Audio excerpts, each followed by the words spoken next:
Hi అండి, welcome to Missamma చెప్పే కథలు. కథ పేరు మువ్వల వడ్డానం. శ్రీమతి పొత్తూరు విజయలక్ష్మి గారి నోస్టాల్జియా కథల సంపుటి నుండి ఈ కథ వినిపిస్తున్నాను. మా ఇంట్లో నాన్నగారు పెద్ద. ఆయనకి 3 తమ్ముళ్ళు, 2 చెల్లెళ్ళు. ఆ రోజుల్లో ఇంటి పెద్ద కొడుకి చాలా ప్రాముఖ్యత ఉండేది. తండ్రికి కుడిభుజం పెద్ద కొడుకు.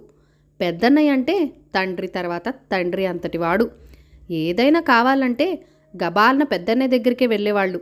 రెండోవాడికి పెద్దవాడికి వయసులో 2-3 ఏళ్ల తేడానే అయినా బోల్డంత పెద్దరికం. ఇక ఆయన అర్ధాంగికి ఆయన కంటే ఇంకాస్త ఎక్కువే ఉండేవి బాధ్యతలు. అప్పట్లో పిల్లకి పెళ్ళయ్యాక కాపురానికి వెళ్ళటానికి కొంత వ్యవధి ఉండేది. ఆ సమయంలో ఆడపిల్లకి కోచింగ్, అత్తవారింట్లో ఎలా ఉండాలి, ఎట్లా ఉండకూడదు అని చెప్పేవారు. అదే పెద్ద కోడలైతే ఇంకొంత ఎక్కువ సిలబస్. మా అమ్మ అలాగే శిక్షణ పొంది 14 ఏళ్లకే కాపురానికి వచ్చింది. ఆ చెయ్యి ఈ చెయ్యి అడ్డుగోడలకి, ఆ మాట ఈ మాట పెద్ద కోడలకి అన్నట్లుగా ప్రారంభ దశ గడిపేసి మంచి పేరు తెచ్చుకుంది. ఆ ఇంట్లో ఆవిడికి ఉన్న గౌరవం ఇంకెవ్వరికీ ఉండేది కాదు. గౌరవంతో పాటు బరువులు బాధ్యతలు కూడా ఉంటాయి కదా. నాన్నగారికి ఎప్పుడూ మునగానం తేలానం అన్నట్టు ఉండేది. చీటికి మాటికి ట్రాన్స్ఫర్లు. ఆ మార్పుల వల్ల జీతాలు రావడం కూడా ఆలస్యం అవటం. ఇక కుటుంబ బాధ్యతలు, కార్యాలు, కరమతులు, ఊహించని ఖర్చులు. అదృష్టం బాగుండి ఆయనకి భూదేవి లాంటి భార్య ఉంది.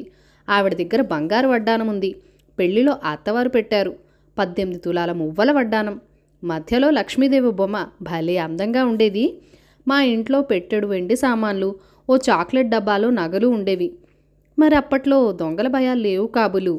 అవన్నీ మాతోటే ఉండేవి. వడ్డానం మాత్రం ఉండేది కాదు. కెంపు రంగు ముఖమల్ కాళీ వడ్డానం పెట్టె మాత్రం వెండి సామాను పెట్టెలో ఉండేది. వడ్డానం అంటే నాకెంతో ఇష్టం. ఏది వడ్డానం అని అమ్మని అడిగితే అన్నీ నీకే కావాలి, వేధవారాలు అని కోప్పడేది. మాకింకాస్త బుద్ధి తెలిసాక గమనించాను. ఆ వడ్డానం చుట్టపు చూపుగా మా ఇంటికి వచ్చి 2-3 రోజుల పాటు ఉండి పోతూ ఉండేది.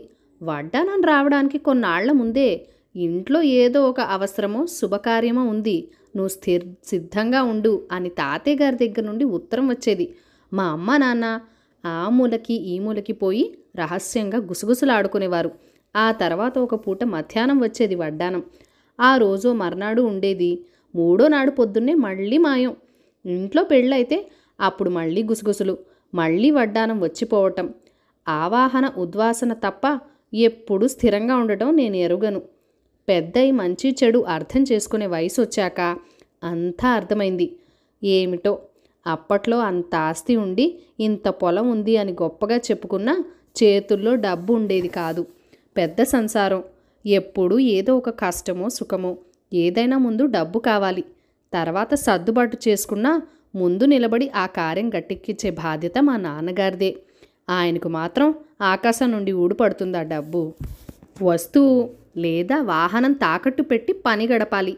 మా వాహనం ఎదురు డబ్బిచ్చినా ఎవ్వడూ తాకట్టు పెట్టుకోడు. కాబట్టి వస్తువే పెట్టాలి. కాస్త పెద్ద వస్తువు అయితే సరిపడా డబ్బు వస్తుంది. వ్రతం చెడ్డ లాభం ఉండాలిగా. కాబట్టి వడ్డానం బ్యాంకులో తాకట్టు పెట్టి డబ్బు తీసుకొచ్చేవాళ్ళు. ప్రతీ నెల కొలుచ చెల్లించేవారు. పూర్తిగా తీరకముందే ఇంకో అవసరం వచ్చేది. అలాంటి ఆపత్కర పరిస్థితులలో ఓ జత గాజులో, ఓ పేట గొలుసో బ్యాంకుకి తాకట్టు పెట్టి వచ్చిన డబ్బుతో వడ్డానం విడిపించుకొని ఇంటికి తీసుకువచ్చి 2 రోజుల తర్వాత మళ్ళీ తాకట్టు పెట్టి డబ్బు తీసుకుని దాంతో గాజులు విడిపించి మిగిలిన దాంతో అవసరం వెళ్ళబుచ్చేవారు. ఇదంతా చెప్పి, జాగ్రత్త, ఇవన్నీ గుట్టుగా ఉంచాల్సిన విషయాలు, ఊరంతా టమ్కేకు, ముఖ్యంగా అమ్మమ్మకి పొరపాటును కూడా చెప్పకు అని హెచ్చరించేది. ఎవ్వరని చెప్పకపోయినా అమ్మమ్మ అన్నీ గ్రహించేది. ఓ యబ్బో, మాలపు గుంపన, అమ్మ దగ్గర దాపరికం, నా అనుభవం అంత లేదు దాని వయసు అనేది. మరి ఆవిడ ఇంటికి పెద్ద కోడలే, ఆవిడకి అనుభవమే అన్నీను. అదృష్టవశాత్తు నా పెళ్ళికి మా ఇంట్లోనే ఉంది వడ్డానం. కన్యాదానం అయ్యాక అప్పగింతల దాకా నాకు పెట్టారు. ఆ తర్వాత నేను ఇంటికి మరీ దూరంగా వచ్చేశాను. ఎప్పుడో వెళ్ళటం రావటం అంతే. అమ్మ వడ్డానం నాకు మళ్ళీ కనిపించలేదు. ఏమైందో నేను అడగనూ లేదు, అమ్మ చెప్పనూ లేదు. కథ సమాప్తం. కథని లైక్ చేయండి, షేర్ చేయండి, మన ఛానల్ని సబ్స్క్రైబ్ చేసుకొని మీ సపోర్ట్ ఇవ్వండి. మీ అమూల్యమైన ఫీడ్బ్యాక్ అండ్ సజెషన్స్ నాతో కామెంట్ సెక్షన్లో కూడా షేర్ చేసేయండి. Thank you for watching. Bye bye.